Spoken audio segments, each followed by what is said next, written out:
అందరూ నమస్కారం.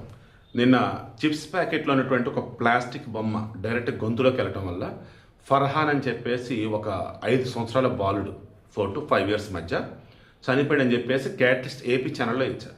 బట్ అది ఎడిటింగ్ చేయకుండా పెట్టడం వల్ల వాయిస్ సరిగా రాలేదు. కొంతమంది అసలు ఏం జరిగింది ఏంటని కొంతమంది అడుగుతూ ఉన్నారు. సో క్రైమ్ అవేర్నెస్ ఛానల్ ఈ వీడియో పెడుతున్నా. ముందుగా తల్లిదండ్రులకు రిక్వెస్ట్ చేస్తున్నా, దండం పెడుతున్నా, పసిపిల్లలకి మీరు ఏదైనా ఒక ప్యాకెట్లో ఉన్న ఫుడ్ కనుక పెడుతున్నట్టయితే డైరెక్ట్గా ప్యాకెట్ వాళ్ళ చేతికి ఇవ్వకండి.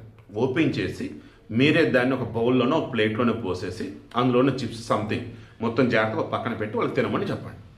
అండ్ పిల్లలు మీ బాబాయ్ అనుకోండి, మీ మామను అనుకోండి రా, ఓకేనా, అమ్మాయిలైనా అబ్బాయిలైనా, మీరు డైరెక్ట్గా షాప్ నుంచి ఏదైనా వస్తువు కొన్నప్పుడు డైరెక్ట్గా ఆ ప్యాకెట్ పైన కొంచెం డైరెక్ట్ తినకండి.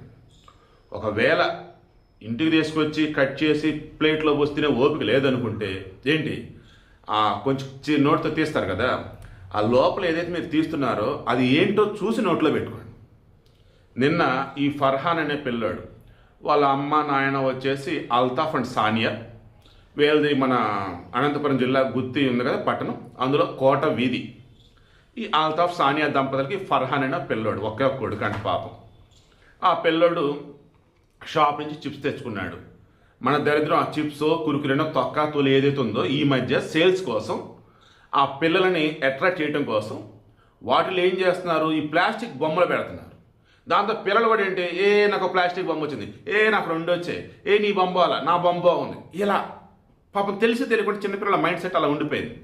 దాంతో ఈ కొనటం తినటం ఇలా చేస్తున్నారు. ఈ పిల్లోడు ఏం చేశాడు పాపం, తీసుకున్నాడు, చిప్స్ తింటున్నాడు. అలా తింటున్నప్పుడు చిప్స్ నవ్వుతారు కదా, నవ్వుతూ తింటారు. ఆ ప్లాస్టిక్ ఏం చేశాడు, లోపల తీసాడు, నోట్లో పెట్టుకుని నవిలాడు. ఆ ప్లాస్టిక్ బొమ్మ కదా, ఆ నవిలినప్పుడు రబ్బర్ కదా, జారి గొంతులోకి పోయింది. ఇంక బ్రీతింగ్ ఎక్కడ నిద్దండి. మనం నార్మల్ ట్యాబ్లెట్ వేస్తున్నప్పుడే అది వట్టికలు కాకుండా హార్జన్కి ఇలా పడింది అనుకోండి, గొంతు దగ్గర అడ్డుపడిపోయింది మనకి. ఆ పసిపిల్లోడు అండి పాపం, ఆ ప్లాస్టిక్ బొమ్మ అండి, దాంతో పాపం ఊపిరాడు. ఇక అల్తాఫ్ సాని ఇమీడియట్గా పిల్లలను పెట్టుకుని ఆసుపత్రికి వెళ్ళిపోయారు. బట్ అప్పటికే జర్రని ఘోరం జరిగిపోయింది, పిల్లోడు కన్ను మూసాడని చెప్పారు. తో రిక్వెస్ట్ చేస్తున్నా, దయచేసి పసిపిల్లలకి తినే వస్తువులని ఎలా తినాలి, ఎలా ఏంటి దయచేసి చెప్పండి. పిల్లలు బొమ్మలతో ఆడుకోవడం వరకు ఓకే అబ్బాయి, ఎట్టి పరిస్థితుల్లో కూడా నోటి దగ్గర తీసుకురావడం అస్సలు వద్దు.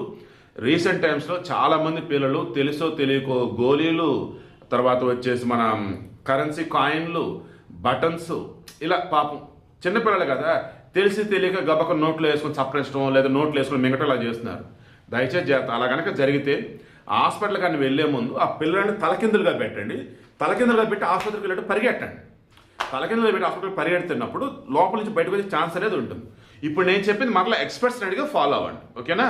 ప్లీజ్ దగ్గర నుంచి పిల్లలు జాగ్రత్త.